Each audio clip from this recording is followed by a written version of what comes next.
Uh. Yeah.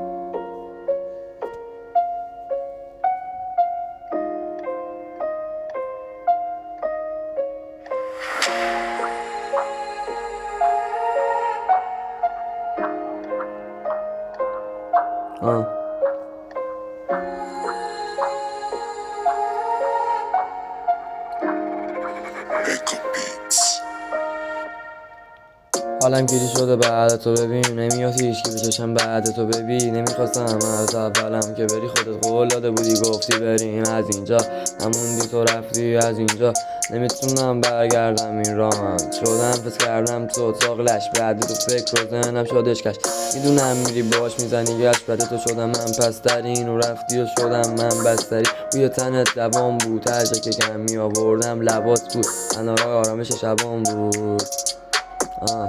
تنها آرامش شبام بود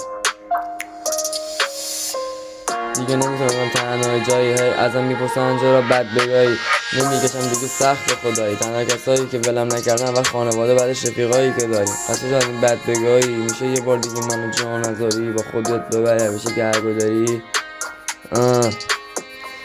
میرم قبروش میگم قهوه داری حالم تخمی شد بعد تو زندگی شخمی رفیقاتم میخوردم بعضی وقتا گو بیخود بگو چی شد گفتی میسازی خاطری خوب هستم نمیتونستی وایسی بدون من یه لحظم تو هر بحثی که کم میآوردی خوردم میکردی یعنی مثل ایزم دودم میکردی یا میشه گفت مثل گل تو پیپر لولم میکردی و من چی نمیگم چون تو فقط خوبم میکردی